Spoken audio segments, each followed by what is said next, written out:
Hello dear. അപ്പം നമ്മൾ ഇന്ന് പഠിക്കാൻ പോകുന്നത് നമ്മുടെ 11th ചാപ്റ്റർ അല്ലേ, 11ാമത്തെ പാഠമാണ് പാർട്സ് ഓഫ് സർക്കിൾ, അതായത് വൃത്തഭാഗങ്ങൾ. കുറേ കാര്യങ്ങൾ നമുക്കറിയാം അല്ലേ. വൃത്തത്തിൻ്റെ ആരവും വ്യാസവും ചുറ്റളവൊക്കെ നമ്മൾ കണ്ടിട്ടുണ്ട്, അത് പരപ്പളവൊക്കെ. ഓക്കെ, അതായത് ഒരു സർക്കിളിൻ്റെ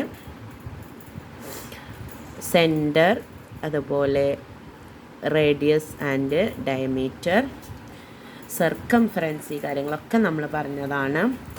ഓക്കെ, ഇനി നമ്മൾ പറയാൻ പോകുന്നത് ആ ഒരു വൃത്തത്തിലെ ഒരു ചെറിയൊരു ഭാഗം, അതിലെ കുറച്ച് നീളവും അതിൻ്റെ നീളവും കോണുമാണ് നമ്മൾ പറയാൻ പോകുന്നത്. അതിലെവിടെയാണ് ആംഗിൾ വരുന്നതെന്ന് നമുക്ക് നോക്കാം. അതായത് ഈ ഒരു വൃത്തത്തിലെ ഇത്രയും ഭാഗമാണ് നമ്മുടെ സർക്കംഫറൻസ് അല്ലേ, ചുറ്റളവ്. ആ ഒരു വൃത്തത്തിൻ്റെ ചെറിയൊരു ഭാഗം നമ്മൾ മുറിച്ചെടുക്കുകയാണെങ്കിൽ, അതായത് ഒരു വളപ്പൊട്ടൊക്കെ പോലെ അല്ലേ, പൊട്ടിയാൽ ആ ഒരു വളപ്പൊട്ടെന്ന് പറയും നമ്മൾ. ഒരു ഇത്രയും ഭാഗമൊക്കെ ഇങ്ങനെയൊക്കെ കിട്ടും അല്ലേ. അല്ലെങ്കിൽ ഇതിപ്പോൾ നമുക്ക് പറയാം ഇതെന്താണ് ശരിക്കും. നമ്മൾ ഈ ഒരു വൃത്തത്തെ ഒരു കേക്കൊക്കെ മുറിച്ചാൽ നമുക്കറിയാം, ഒരു 8 പീസ് ആക്കിയിട്ടുണ്ടെങ്കിൽ അതിലൊരു ഭാഗം എന്ന് പറഞ്ഞാൽ 1/8 അല്ലേ ആണ്. ഇതാണ് അതിൻ്റെ പാർട്ട്. അതുപോലെ ഇത്രയും ഭാഗം എടുക്കുകയാണെങ്കിൽ അല്ലേ, അതായത് ഒരു കേക്കിനെ 4 പീസാക്കിയിട്ട് അതൊരു ഭാഗം എടുക്കുകയാണെങ്കിൽ 1/4 നമുക്കറിയാം. ഇനി അതിൻ്റെ ഒരു ഹാഫ് എടുക്കുകയാണെങ്കിലോ 1/2 അല്ലേ. യെസ്, അപ്പോൾ അത് നമ്മൾ കേക്ക് എന്ന് പറയുമ്പോൾ ഇത്രയും ഭാഗം ഇങ്ങനെയാണ് എടുക്കുക. പക്ഷേ ഇവിടെ നമ്മൾ അത്രയും എടുക്കുന്നില്ല. ഈ ഒരു വൃത്തത്തിൻ്റെ ഒരു വളയോ അല്ലെങ്കിൽ അങ്ങനത്തെ ഒരു സർക്കിളായിട്ടുള്ള ഒരു സംഭവം, ഒരു വീല് കാര്യങ്ങൾ, അതിൻ്റെ ഒരു പകുതി ഭാഗം എന്ന് പറഞ്ഞാൽ ഇങ്ങനെ വളഞ്ഞൊരു ഭാഗം നമുക്ക് കിട്ടും അല്ലേ, ആ ഒരു വൃത്തത്തിൻ്റെ ഭാഗം, അതായത് ഹാഫ് ഡിസ്റ്റൻസ്.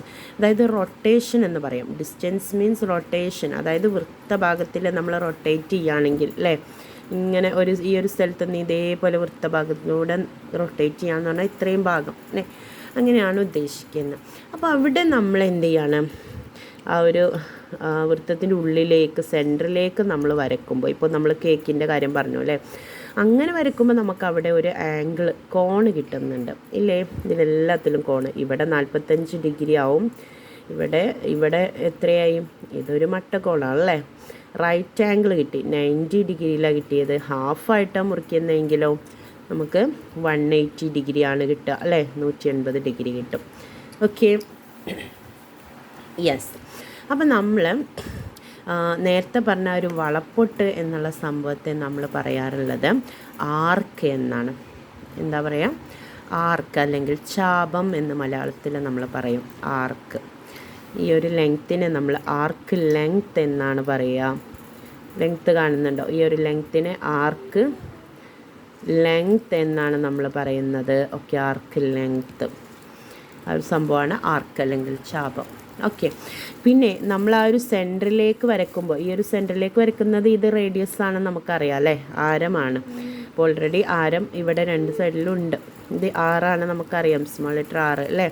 പിന്നെ അവിടെ ഈ 2 ആരത്തിൻ്റെ ഉള്ളിൽ നമുക്ക് കിട്ടുന്ന ഒരു ആംഗിൾ ഉണ്ട് അല്ലേ, അതാണ് നമ്മുടെ സെൻറ്റർ ആംഗിൾ അഥവാ കേന്ദ്രകോൺ എന്ന് പറയും. സെൻട്രൽ ആംഗിൾ, സെൻട്രൽ കിടക്കുന്ന ആ ഒരു ആംഗിൾ, ആ കേന്ദ്രകോൺ. അപ്പോൾ ഈ ഒരു കോണിന് ഞാൻ എക്സ് ആയിട്ട് ഡിനോട്ട് ചെയ്യാണ്. അങ്ങനെയാണെങ്കിൽ നമ്മുടെ ഈ ഒരു ആർക്ക് ലെങ്ത്ത്, മുകളിലുള്ള ഈ ഒരു ആർക്ക് ലെങ്ത്ത് എന്ന് പറയുന്നത് എന്താണ്, ആ ഒരു ആർക്ക് ഫുള്ളായിട്ട് ആർക്ക് എന്ന് പറഞ്ഞാൽ, അതായത് ഫുള്ളായിട്ട് സർക്കിളിൻ്റെ ഈ ഒരു ചുറ്റളവ് സർക്കംഫറൻസ് നമുക്കറിയാം 2πr ആണെന്നറിയാം അല്ലേ, 2πr ആണ്. അതിൻ്റെ എത്ര ഭാഗമാണ് ഈ ഒരു ആർക്ക് എന്ന് നോക്കിയാൽ മതി അല്ലേ.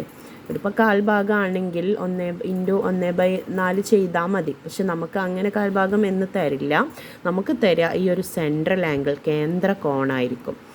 അപ്പോൾ അവിടെ നമ്മൾ ഭാഗം നോക്കിയാൽ മതി. അതായത് കേന്ദ്ര കോണ്, ഈ ഒരു എക്സ് എന്നുള്ളത് മൊത്തം ആംഗിൾ, ഒരു സർക്കിളിലെ മൊത്തം ആംഗിൾ 360 ഡിഗ്രിയാണ്, എല്ലാവർക്കും അറിയാം. അതിൽ എത്ര ഭാഗമാണ് എന്ന് നോക്കിയാൽ മതി അല്ലേ. 360-ൽ എത്ര എക്സ് എന്നുള്ളത്, 360-ൽ എക്സ് എത്ര ഭാഗമാണെന്നുള്ളത് കിട്ടിയാൽ മതി. ഓക്കെ, അത് ഏതിൻ്റെ ഭാഗമാണ്, മൊത്തം സർക്കംഫറൻസ് ചുറ്റളവിൻ്റെ. അപ്പോൾ നമ്മുടെ ചാപനീളം കിട്ടാൻ, ആർക്ക് ലെങ്ത്ത് കിട്ടാൻ എന്ത് ചെയ്താൽ മതി, ഈ 2πrൻ്റെ 360-ൽ എക്സ് ഭാഗം കണ്ടാൽ മതി. x/360 അല്ലേ, x/360 ഇൻറ്റു 2πr. ഇതാണ് നമ്മുടെ ഇക്വേഷൻ. ആർക്ക് ലെങ്ത്ത്, അതായത് r എന്ന റേഡിയസും എക്സ് എന്ന സെൻട്രൽ ആംഗിളും കിട്ടിയിട്ടുണ്ടെങ്കിൽ നമ്മുടെ ആർക്ക് ലെങ്ത്ത് അഥവാ ചാപനീളം എന്താണ്? 2πr into x/360. ഓക്കെ.